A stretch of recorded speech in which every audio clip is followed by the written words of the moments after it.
Je joins la photocopie d'une lettre et de son enveloppe, à la suite de ma demande d'admission dans un organisme pour la paix.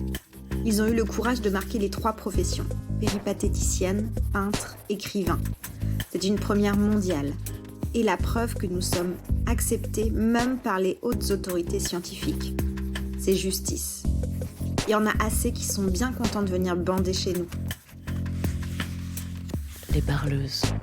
Je crois qu'aucune pute au monde n'a fait ça. Moi-même, je m'épouvante par endroits. Ce sont les travaux forcés, comme au bagne. Je bois du thé, quelle horreur, c'est bon pour la santé. Là où je suis maintenant, c'est beau, tranquille, nous serons heureux, je le sais. Et ben c'est parti. Littérature, etc. présente Les Parleuses. Séance de bouche à oreille pour propagation du matrimoine littéraire. Nous sommes le 27 novembre 2020, travaillant de bon matin à propager le matrimoine littéraire en faisant, confinement oblige, grésiller les ondes qui lient Paris à Genève, les séances des Parleuses au festival Les Créatives, pour que notre séance numéro 13, dédiée à l'autrice du matrimoine Griselidis Réal et imaginée par l'autrice contemporaine Julie Gilbert, soit la moins virtuelle possible. Pour cela, Julie, peut-être parce que tu écris pour le théâtre et le cinéma et que tu sais comme l'ancrage est important, tu as souhaité enregistrer au Théâtre Saint-Gervais, que j'imagine tout en même temps à la fois vide et très habité. Peut-on d'ores et déjà parler de motifs ? Toujours est-il que c'est grâce aux télécommunications que j'ai pour la première fois, au printemps 2019, au Centre culturel suisse de Paris, eu accès à tes textes. J'y découvrais la bibliothèque sonore des femmes que tu as conçue et qui me permettait, tel un clin d'œil du futur, de recevoir un coup de fil post-mortem de Griselidis Réal. Quelques semaines plus tard, je lirai ton livre Tirer des flèches, un recueil de poèmes téléphoniques. Julie Gilbert, en dépit des obstacles, nous voilà à nouveau réunis au bout du combiné. À ton tour de nous raconter ta lecture rencontre augmentée de l'œuvre de Griselidis Réal. Vivante, même morte, même disparue, même couchée dans ce cimetière des rois, même finie, même terminée, vivante. Il suffit d'ouvrir une page, ça claque à la gueule tant de capacités vivantes. Vivante, même dans la détresse, vivante, même au bout du rouleau, même sur le trottoir à Munich au milieu de la nuit. Vivante, vivante encore au Paquis à Genève, à ouvrir sa porte à des travailleurs turcs, espagnols, italiens. Vivante partout, devant sa photocopieuse, sur le lit de sa prison, dans le camp de Cigane, dans la chapelle Saint-Bernard à Paris, vivante, tellement vivante. C'est indécent tant de vie dans une vie si brutale. Fuite, bataille, prostitution, corps aimé, baiser, brutalisé, vivante. Des histoires ouvertes à coups de hache, dans la nuit, dans la neige, dans la fumée du hashish, dans toutes les voitures où elle se glisse à la hâte. Elle est là, relevée. À chaque fois relevée, la tête haute, les boucles d'oreilles en verroterie comme des talismans, les diamants roses du désert. Griselidis Réal, peintre, prostituée et écrivain. Par où je commence ? Son visage sur les photos, son très beau visage, ses yeux noirs qui nous regardent, Griselidis Réal, peintre, écrivain et prostituée. Comment je commence ? On veut toujours que les histoires ressemblent aux histoires. On veut qu'il y ait un déterminisme social. On veut que la prostitution prenne racine dans la défaite. On veut être protégé des embardés. Mais Griselidis échappe, se braque, casse les barrières et les barricades. Son père est enseignant, helléniste. Elle grandit en Égypte et en Grèce. Et puis son père meurt, elle a 9 ans.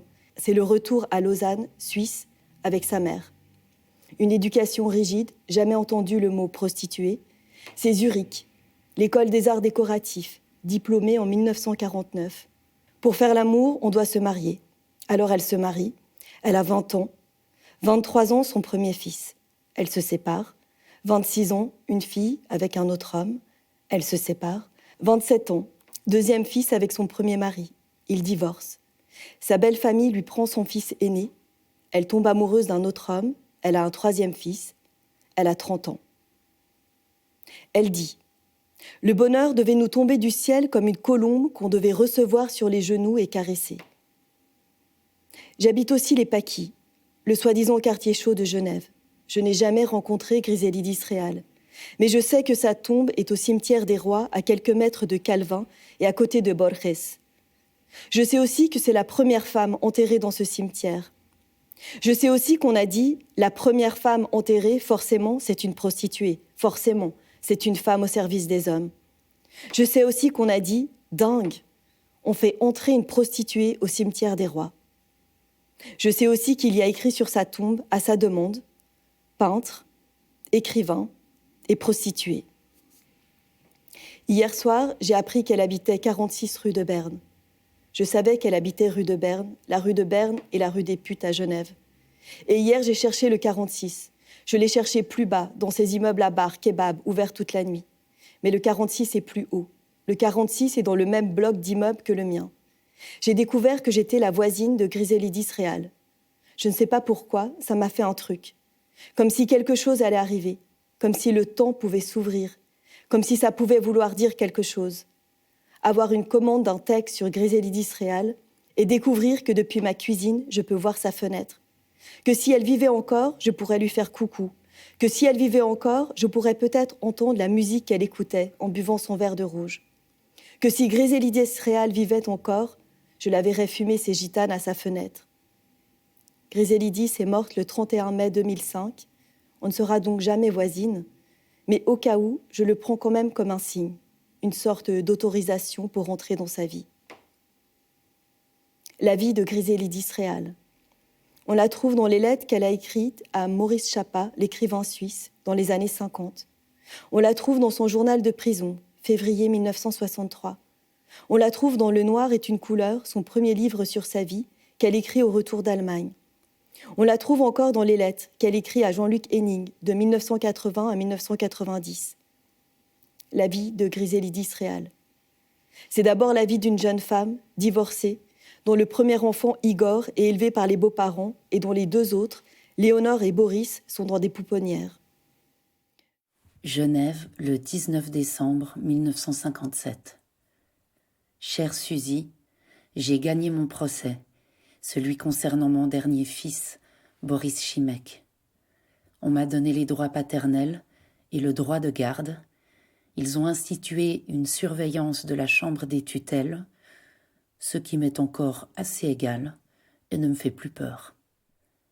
C'est le seul de mes 3 enfants qui m'appartiennent pour le moment.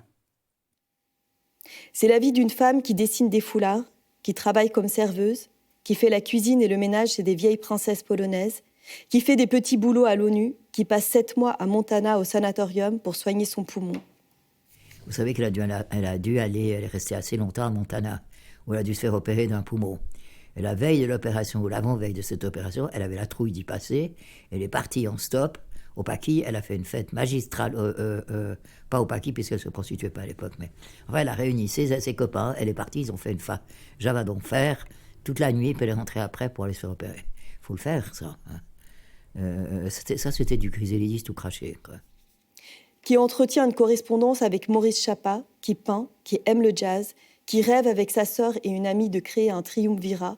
Viviane aurait été l'institutrice et le chef des finances, et les 2 autres auraient été les mères artistes, se relayant comme gardiennes du foyer, des nourritures, des plantations, du jardin, des récoltes. C'est la vie des femmes sans mari, dans une société où, sans mari, on n'est rien. C'est inventer, chercher d'autres modèles, résister, batailler, face aux critiques, aux jugements, à la morale. Peut-être que ça prend racine dans ces années-là, la haine de Griselidis pour Calvin, le calviniste, l'empêchement de jouir. Genève, le 24 janvier 1959. Très cher Maurice Chapa, là où je suis maintenant, c'est beau, tranquille, au fond d'une petite cour secrète, où l'on n'a pas le droit d'habiter. J'y suis en paix, très heureuse, sauf la tristesse que j'ai force de ne pas remuer en moi, de n'avoir pas revu les enfants depuis septembre. Je vais bientôt accoucher du nouveau, dans 1 semaine, ou avant, ou après. Ma valise est prête, j'irai en France, et il sera uniquement français, et celui-là, au moins, on ne pourra ni me le prendre, ni me le surveiller. Le tuteur n'aura aucune prise sur lui. On oublie ça. Le droit de vote des femmes, c'est 1959 à Genève. Moi, j'ai oublié que les femmes puissent être des sous-citoyennes ici en Suisse, Que les femmes divorcées sont comme des enfants inconséquents qu'il faut mettre sous tutelle, surveiller, cadrer. Que les enfants de ces femmes, considérés comme des enfants, doivent être placés dans des familles, des foyers, en tout cas, loin de leur mère. Et Griselidis se cogne. Vous savez, Maurice, une mère ne peut vivre sans ses enfants. Elle agonise, se flétrit et souffre un enfer où elle sent sombrer son équilibre et sa raison. 3 enfants qu'elle ne voit pas et un caché dans une famille d'ouvriers en France voisine. Comment on fait pour être vivante ? 1er janvier 1961. Cher Maurice Chapa, j'espère que cette année, je me remarierai. Il le faut, c'est la seule façon d'être heureux. Je vais vous confier un secret que personne ne sait. Je suis fiancée à un homme très bon, très triste, Bill. C'est un étudiant noir qui a presque terminé ses études de médecine. Il a eu un tas de malheurs et a fait une dépression à tel point qu'il est soigné chez les fous. Mais il n'est pas fou du tout. Je suis allée le voir dans sa clinique quand j'ai appris ça par des copains, et c'est ainsi que nous avons commencé à nous aimer. Quand il sortira, il finira ses études, nous nous marierons, et je le suivrai en Californie où il veut aller exercer son métier de médecin. J'emmènerai Léonore, Boris et Aurélien. Nous serons heureux. Je le sais. Elle a 32 ans. Et alors ça devient ça, le salut, sauver Bill, ce noir américain schizophrène, enfermé dans un asile ici à Genève. Sauver Bill, se sauver, seul échappatoire. Prétexte pour une jeune femme sans mari, prétexte pour une mère de 4 enfants sans situation. Il faut partir si on veut vivre. Peler les patates alors que les valises sont prêtes cachées sous la table. Faire illusion devant la tutelle, dont le vagin est desséché comme son cœur, dit-elle. Peler les patates et fuir. Pourquoi Bill ? Pourquoi pas Bill ? L'histoire commence comme une chevauchée et c'est ce début qui est difficile à comprendre. Ou plutôt, c'est ce début qui comprend tout. La fuite, la liberté à tout prix, le refus de l'injustice, sortir de Suisse, sortir, échapper. Moi, je suis de race gitane, j'aime la nuit et son haleine invisible qui donne à l'univers son espace sans limite. Griselidis Réal entre dans sa vie avec un passeport périmé, avec 2 de ses enfants qu'elle a kidnappés, sans argent, avec un homme fou qui deviendra violent. Il y a trop de choses avalées par le temps. Pourquoi Bill ? J'ai toujours aimé les Noirs. Le noir, couleur du mystère, s'inscrit dans l'ombre de toute chose et les pénètre comme un filtre, les ramenant à la grande nuit des origines. La race noire est bénite. Elle exalte sur le poli de ses corps de basalte le renoncement à la lumière et la chaleur nocturne où toutes les souffrances viennent s'anéantir. Pourquoi rester avec Bill ? Pourquoi rester en Allemagne quand il n'y a plus d'argent ? Quand les chambres miteuses s'enchaînent, 2 lits pour 4, cuisine sur un petit réchaud à gaz. Quand Bill, définitivement fou, la bat à mort, manque de la tuer. Quand Bill gagne de l'argent, ne leur donne rien, mange tout le poulet destiné aux enfants. Mais elle ne rentre pas en Suisse. Elle s'accroche. Parce qu'en Suisse, il y a la tutelle.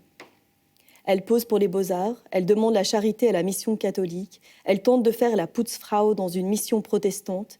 La vie honnête pue le beurre rance, les pommes de terre à l'eau, les 8 heures de travail, le dos cassé. Elle quitte cette place. Elle cherche de nouveau des académies où elle peut poser. Elle cherche quelques marques pour mettre quelque chose sur la table bricolée du soir. Alors que Bill va à l'université, elle erre, éreintée, affamée. Elle sillonne la région. Elle marche frigorifiée pendant des kilomètres. Et puis, il y a cette voiture noire qui s'arrête, cet homme qui la prend en stop. Encore aujourd'hui, dit-elle, je n'arrive pas à savoir s'il était fou ou si j'ai échappé par miracle à la traite des Blanches. Cet homme à qui elle raconte les enfants, l'argent qui manque, pas de travail. Cet homme qui lui dit que si elle fait tout ce qu'il lui demande, il lui donnera de l'argent. Il est midi. Je suis nue jusqu'à la ceinture et le soleil brûle mes seins. Je suis liée, appuyée contre l'arbre qui m'écorche la peau. Mes bras sont tordus en arrière. La rude corde m'en serre les poignets. Mon visage est voilé de mauve. Mes yeux sont scellés sous la gaze par les coquilles opaques. Oui, frappe, déchire, mord, cordage manipulé par un démon obèse, qu'il pisse dans sa culotte et sointe par tous les pores ce vieux sagouin branleur. Les coups ne m'atteignent pas, ne m'atteindront jamais. Ils sont perdus dans l'espace et se répercuteront sur quelques nébuleuses de caoutchouc, s'enfonçant dans le vide. Au profond de moi, je suis vierge. Je glisse comme une bulle fermée à l'intérieur de vos songes, échappant à vos gestes, à vos langues, à vos griffes. Bill sent, Bill sait, Bill lui dit. Tu devrais gagner de l'argent avec les hommes, tu es faite pour ça. Va à l'hôtel et demande-leur 25 $. Et surtout, n'oublie pas de te laver. Si tu ramènes une maladie, je te tue. C'est la bascule. Rien ne sera jamais plus comme avant. Je suis passée de l'autre côté, celui d'où on ne revient plus. Coucher les enfants, mettre les boucles d'oreilles, la petite robe noire trouée et la nuit de Nuremberg. Jouer sa vie sur un regard, savoir s'il faut ou non monter dans cette voiture, l'aube comme une résurrection, les cystites. La bagarre chaque nuit avec Bill, la fumée, les bars bondés de soldats américains noirs, le jazz, la nuit, les gosses couchés, les boucles d'oreilles, les crevures. Plus tard, Griselidis Réal dira « Il ne faut pas pratiquer un métier à risque si vous avez tout le temps peur. » Bill encore, Munich. Les pensions pourries, le ventre vide, la syphilis, les vieux, les culs à lécher, les bites à sucer. Oui, c'est mon corps qu'on mange, ce sont ma chair, mes larmes qui ruissellent sur la table. L'âcreté de ma nuit sans sommeil parfume les plats. Les enfants qui jouent dans le parc pendant qu'elle récupère de sa nuit. Bill qui l'étrangle, les lits sales, Bill qui lui pique son fric, la nuit, la honte. Mais elle est tzigane, noire, pute, déesse, gitane, elle tient bon. Elle prend ses hommes, elle prend la vie. Oui, j'ai bouffé du maïs. J'ai été battue par un fou toutes les nuits. Il m'a envoyée sur le trottoir. Oui, on était pris à la gorge par l'été et l'hiver à la prison allemande. Mais j'ai aimé, moi, vieille larve. J'ai aimé. Et j'ai toujours senti, même dans la pire des merdes, les bras de mes enfants serrés autour de mon cou comme un collier d'or pur. Chaque nuit, recommencer, chaque nuit, coucher les enfants et sortir sans savoir de quoi sera faite la nuit. Les enfants qui dorment dans la chambre et elle qui arpente la ville. What are you doing so late? Elle est là, sur le trottoir, toute seule dans sa petite robe. C'est comme une scène de film, comme si tout brusquement pouvait changer, comme si là, maintenant, ils pouvaient s'aimer. What are you doing so late? Il est au volant de sa vieille Cadillac bleue. Nothing. I'm walking. C'est vrai. La vie est une promenade. C'est ça. La vie comme une promenade. La vie comme une rencontre. La vie à vivre à chaque instant, peu importe demain, tout à l'heure, c'est maintenant. Bill les a foutus dehors et Robert Benson arrive. Maintenant, sur les sièges de la Cadillac. Maintenant, on va où? C'est vrai, on va où? Maintenant, en roulant avec les gosses vers un camp de tziganes, une évidence. Sa mère ne lui a-t-elle pas dit qu'elles avaient du sang de tzigane? Maintenant, la rencontre avec Sonia, Tata et tous les enfants, la nouvelle famille. Sonia et Tata, rescapés des camps de Dachau. La roulotte percée de partout, mais la vie. Rien à bouffer, mais la vie. La puanteur de la montagne de déchets, mais la vie. C'est ça qui la rend vivante. Toujours préférer l'air libre, les festins de poules volées, les parures en toque, les danses, le ventre vide, la quête d'un homme le long des rues froides, les amants aimés, le petit chouchou noir à cheveux rouges, plutôt que le silence, les armoires bien rangées et les cravates. Un jour, pourtant, un sergent indien lui proposera de prendre la place de son épouse qu'il a abandonnée. C'est tentant. Griselidis accepte pour ses enfants. Il lui dit « Voici la place des brosses à dents, celle des linges de toilette, là par terre, vous avez à droite les chaussettes à raccommoder, à gauche un tas de linge sale. Il faut aussi enlever la poussière sur les vitrines et la télévision. Le soir, en attendant que je rentre, vous pourrez regarder des films en raccommodant les chaussettes. » C'est l'histoire du renard et du loup. Est-ce qu'on est plus libre au chaud et protégé en repassant et en raccommodant et en préparant le souper de son mari ou en vendant son cul à quatre pattes dans un parc? Griselidis brouille les pistes, déplace les interdits, les zones sales, les impossibles. Elle tiendra 3 jours à raccommoder les chaussettes. Et puis basta, finito. C'est pas grave s'il n'y a pas de plan, c'est pas grave. Il y aura bien quelqu'un qui va surgir tant qu'il y a du vent dans les cheveux, tant qu'elle est vivante, vivante, vivante de nouveau dans la roulotte, vivante le long des routes gelées, vivante encore à Munich dans la grande maison rouge, prostitution à tous les étages. Ses enfants dans le même foyer que la famille tzigane. Les sonnettes qui sonnent, sonneries. Celles qui reçoivent les noirs, celles qui reçoivent les blancs. Elle reçoit les noirs parce qu'ils n'ont pas de problème avec leur sexualité. Mais aussi les Allemands, il faut recevoir tout le monde, il faut du fric, mais aussi du cœur. On dirait que ça prend racine là, cette idée que se prostituer, c'est une œuvre sociale, que c'est un boulot d'intérêt général. Peut-être que ça prend là. parce que Griselidis mène ses affaires. Pas d'intermédiaire, pas de macro. Juste elle et les clients et les billets de banque cachés dans ses bottes au fond de l'armoire. Donc, Munich et la Grande Maison Rouge. Donc, Munich et Big Mama Shakespeare qui se fait de la choucroute dans le couloir. La salle de bain pleine de pisse, les murs en carton, la maison qui tremble chaque samedi et les soirs de paix. Pas d'intermédiaire, mais des amants. Un amant follement aimé, Rodwell. Ronnie. Dieu nègre à la peau brisée et calcinée, au parfum d'ortie et de gingembre, au sexe comme un grand lys noir. Ronald Rodwell au visage de panthère, au front lisse d'orchidée, aux épaisses lèvres fendues comme une écorce. L'iris violacé de tes yeux est un puits profond. Il est ma nuit, mon alcool, ma drogue. J'ai bu à la pointe de ton sexe une liqueur au goût de soufre et d'ammoniac.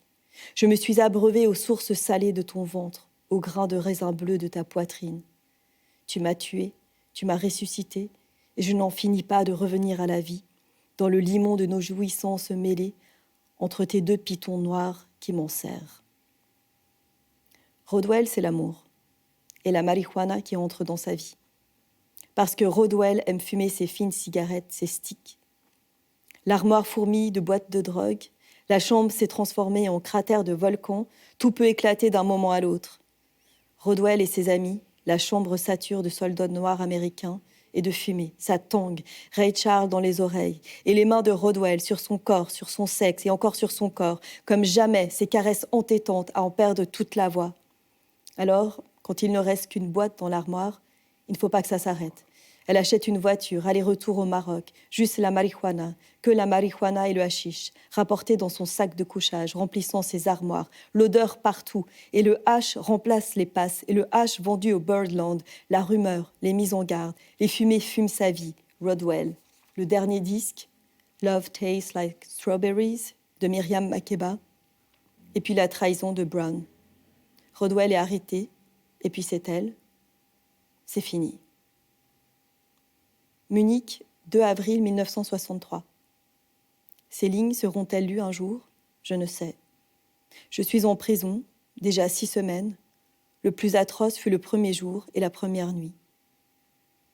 Les murs et les barrières toujours repoussés, à coups de volonté, de rire, de violence, d'audace, s'imposent brutalement. La voilà prise dans le grand filet, rattrapée brusquement par les lois. 18 avril 1963.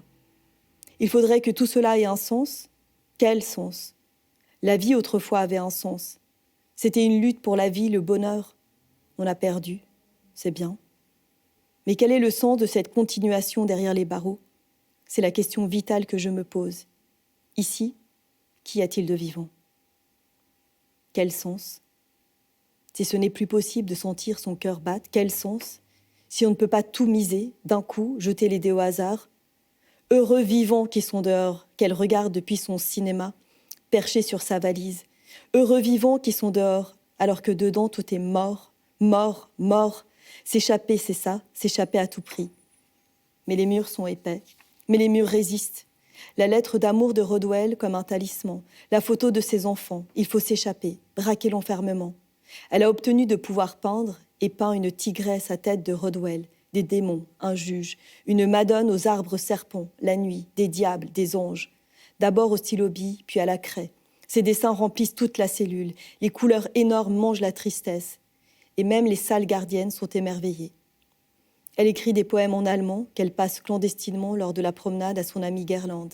Elle lit en allemand tout ce qui est possible de lire, et parfois en français, quand Maurice Chapa lui en envoie.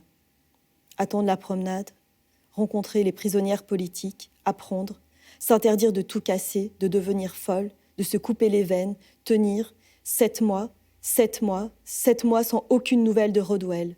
7 mois. 29 juillet. Aujourd'hui, anniversaire d'Igor, mon premier fils. Il a 11 ans. Bonne fête, mon chéri, mon amour. Ta mère qui t'adore, ta pauvre mère en prison pense à toi. Sois heureux, sois gai, ne pense pas à moi. Plus tard, mon chéri, tu sauras combien je t'aime, combien je t'ai toujours aimé. J'espère alors que tu comprendras que ta mère n'a pas été une mauvaise femme, ni une lâche, qu'elle n'a pas vendu ses amis, qu'elle n'a pas laissé crever de faim les enfants tziganes dans la misère, qu'elle a lutté pour le droit des pauvres, des écrasés, des victimes des diables qui ont un coffre-fort à la place du cœur. C'est le cadeau que je te donne aujourd'hui, mon grand-fils, presque inconnu, qui est moi aussi. Mes larmes, mon amour, mon espoir et mon cœur. Quand elle est ramenée à Genève dans un camion sécurisé de la police, avec interdiction de remettre les pieds en Allemagne, qu'a-t-elle pensé ? Qu'a-t-elle pensé de cette jeune femme qu'elle avait été s'enfuyant avec un homme et 2 de ses enfants, et de cette femme qui revient, expulsée d'Allemagne, devenue prostituée ? Est-ce que ce sont des moments où on pense à soi comme à quelqu'un d'extérieur ? Est-ce qu'on se dit « c'est fini » ? Quant à moi, je crois à la liberté, pouvoir dire merde, n'avoir rien à perdre, rien à gagner, être des nomades, pieds nus dans le sable, habités par le vent, habillés de vent, de poussière et de musique. Tout le reste n'est que pourriture. Étinceler d'amour jour et nuit comme les bijoux baroques et fous. Voilà la vraie vie. Le reste, c'est du vide. Mais comment on revient ? Comment on re-rentre dans le cadre ? Comment on reste vivante ? Comment on est mère et prostituée ? Comment on échappe à la tutelle ? Maurice Chapa, l'écrivain, l'ami. Il présente Chair vive, qui deviendra Le noir est une couleur, au prix Georges Nicole. Son manuscrit est sélectionné en 1969. Puis Bertil Galland en publie un extrait dans la revue Écriture. Puis elle obtiendra une bourse de Pro Helvetia.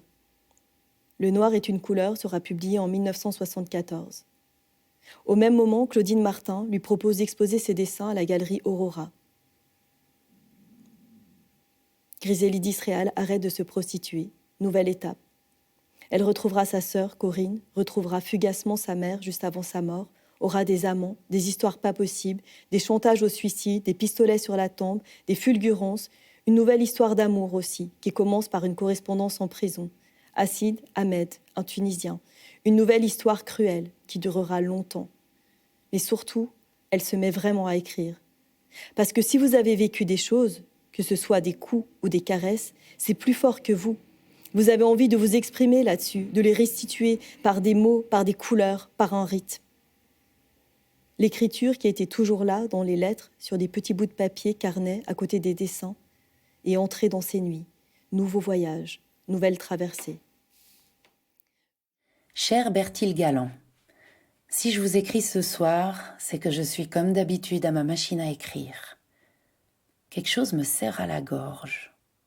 Vous savez, ce texte, il faudra à certains moments avoir l'estomac bien accroché pour le lire. Moi-même, je m'épouvante par endroits. Je fais comme Maurice m'a dit.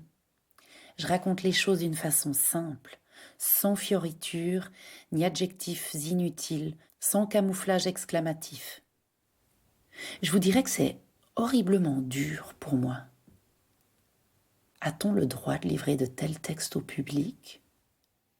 Écrivaine et prostituée, 2 métiers publics, 2 métiers où on se met à poil. Est-ce que ça vient de là, la fascination ? Si Griselidis Réal vivait encore, je lui demanderais où elle s'est sentie le plus à nu. Dans la rue, en entrant dans ces voitures qui l'emmenaient elle ne savait où. Dans son appartement de la rue de Berne où des Turcs, des Espagnols, des Italiens frappaient à défoncer sa porte. À l'ONU, quand elle devait faire entendre la cause des prostituées. Devant ses enfants, quand elle les invitait à fêter Noël.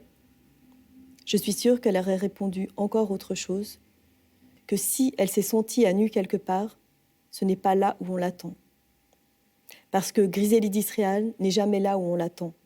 Peintre, prostituée et écrivaine. Les 3 mots sont indissociables, indéboulonnables, indéfaisables.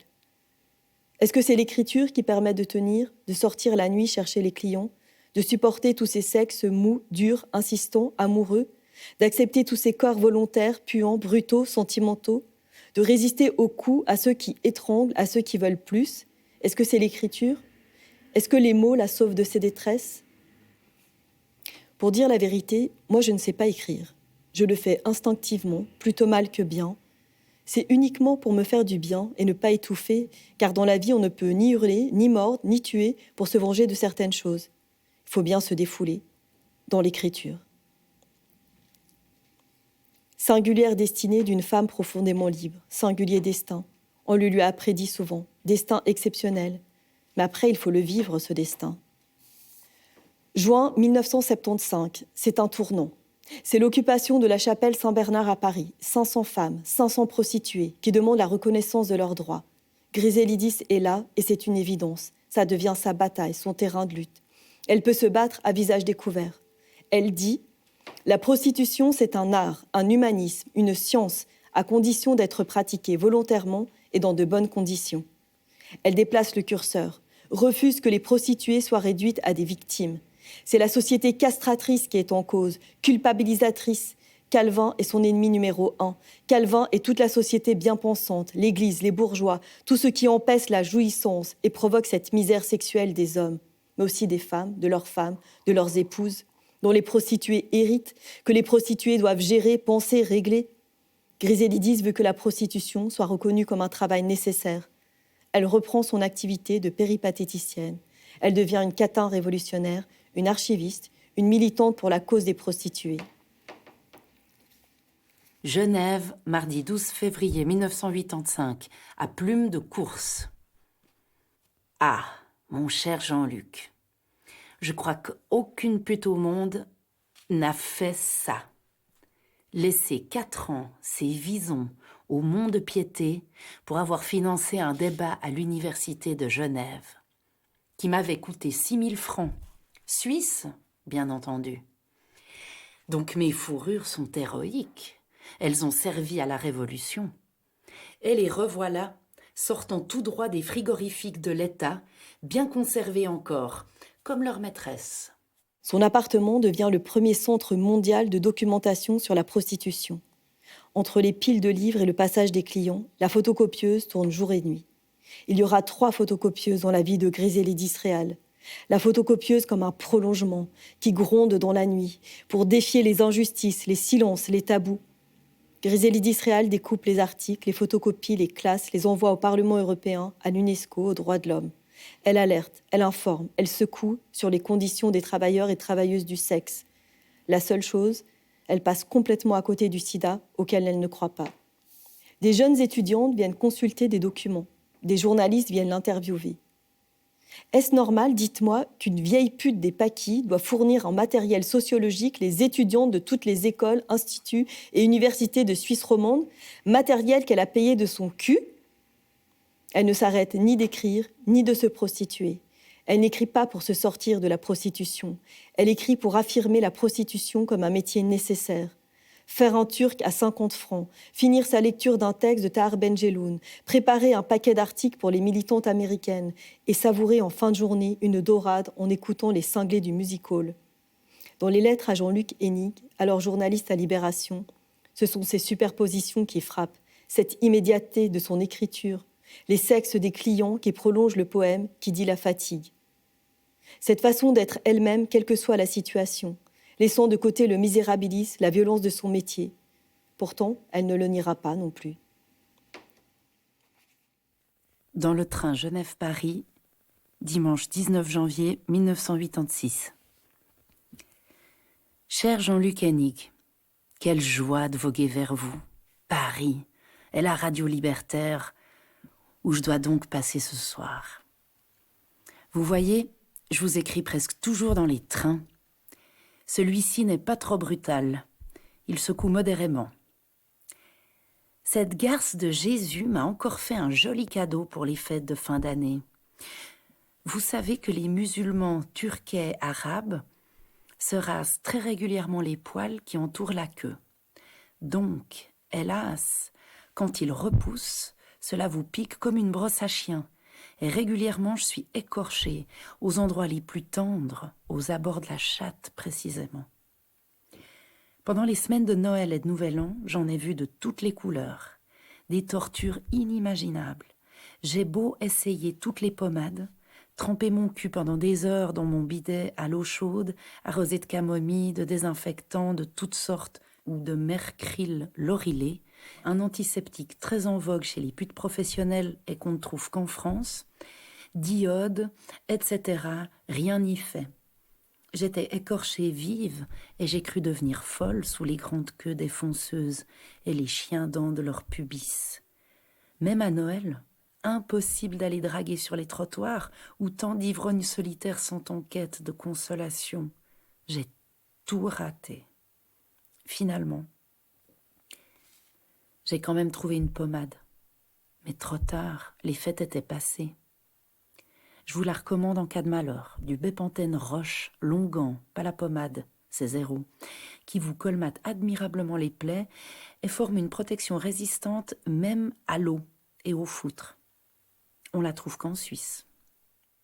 Par contre, je me suis fait toute une nouvelle clientèle de jeunes Turcs très très beaux et comme amoureux, avec des corps musclés superbes, de grands yeux noirs, de magnifiques crinières frisées. Ils sont très silencieux, sachant à peine le français, et tiennent à marquer leur territoire par des baisers, des suçons, des morsures, des caresses, parfois violentes, et comme désespérées. Ce sont les hasards de la politique et de l'immigration qui me les amènent, encore tout sauvages et embaumés par leurs montagnes et leurs forêts, rendus furieux par cette brusque solitude.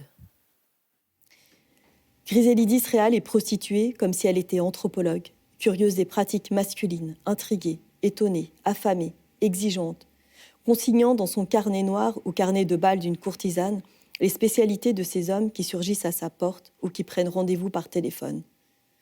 Roland I, gros et chauve, aime discuter, sucer, baise, 80 francs.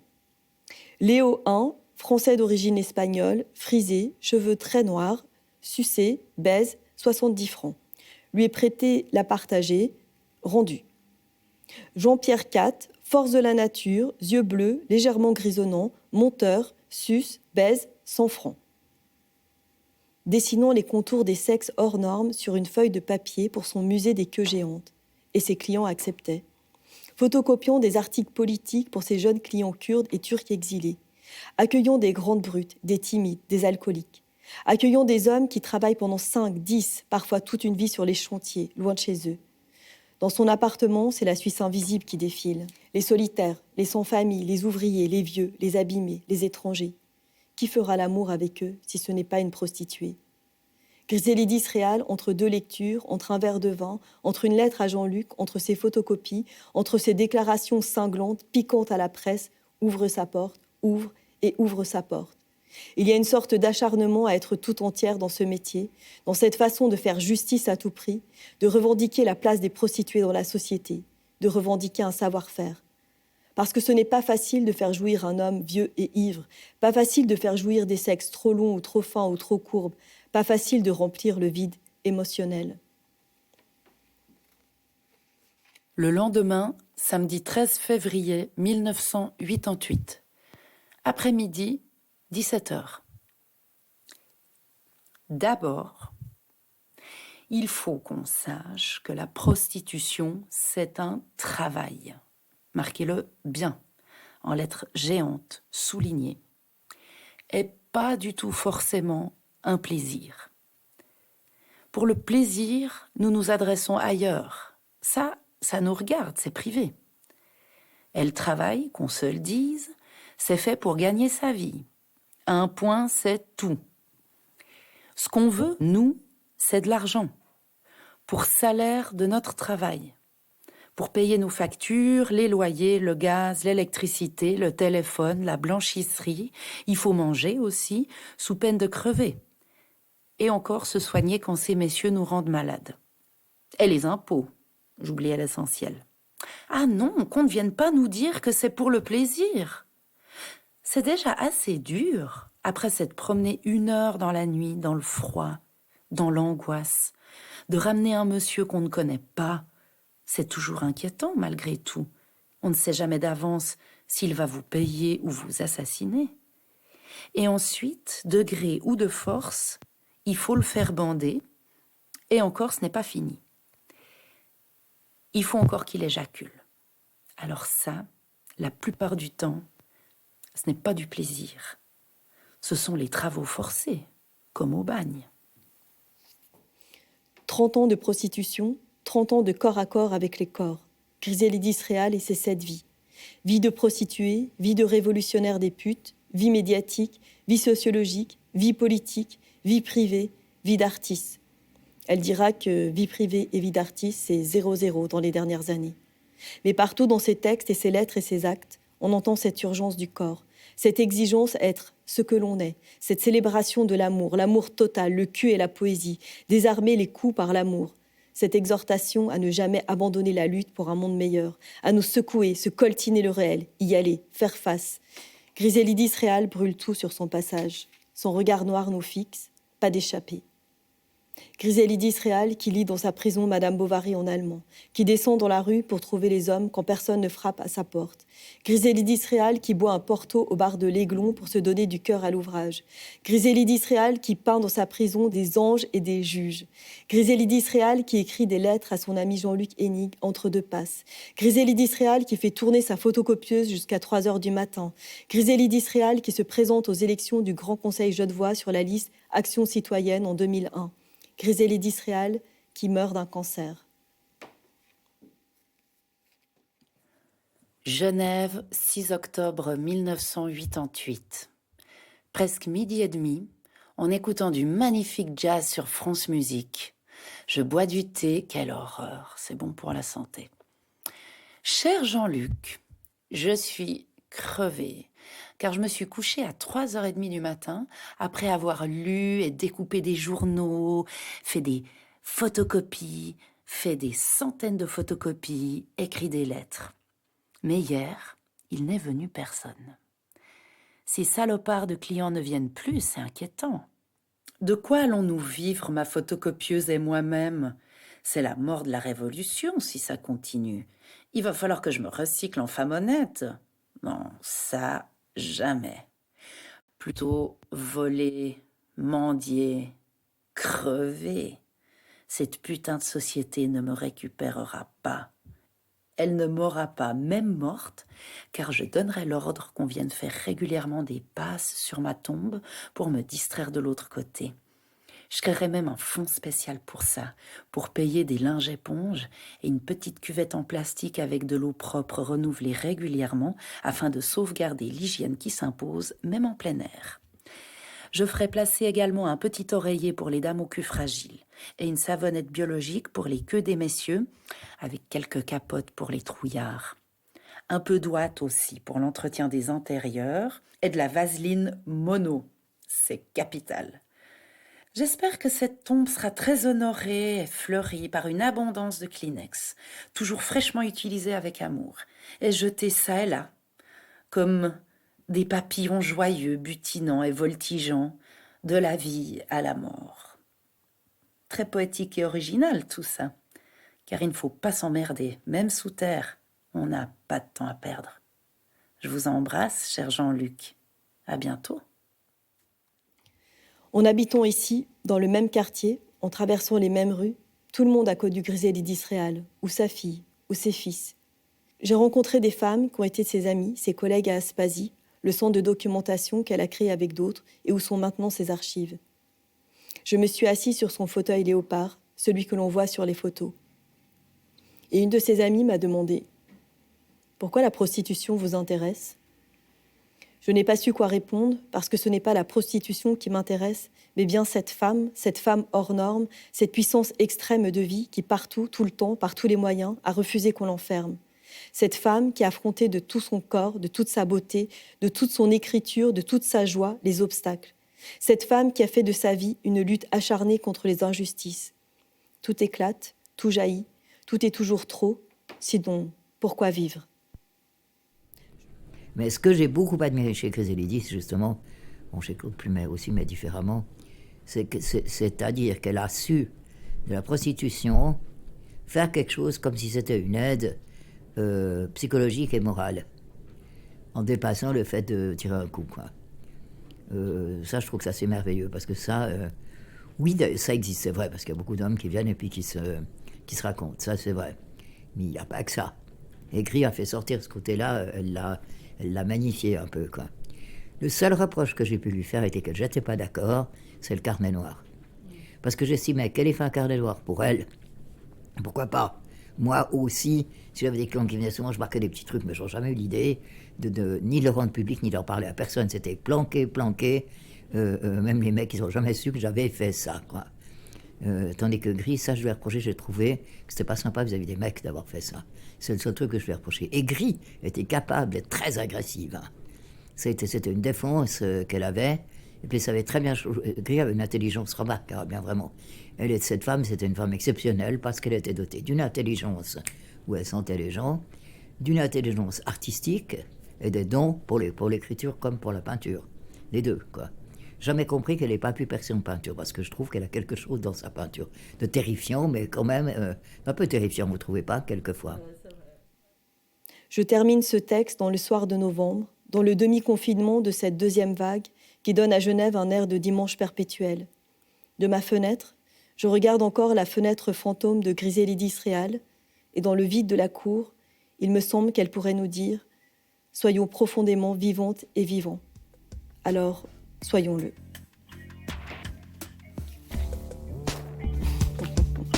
C'était Les Parleuses, un podcast itinérant imaginé par Littérature, etc. Marraine des Parleuses, Chloé Delhomme. Direction artistique, Aurélie Olivier. Administratrice de production, Sarah Elliott. Ingénieur son, Lucie Piou. Et merci spéciaux à Pascaline Mangin, Anna Rizzello et François Annick. Et merci à Christophe Suchet pour l'enregistrement à Genève, à Julia Perazzini pour les lectures et à Aspasie, association de solidarité créée à Genève par des personnes prostituées et leurs alliés.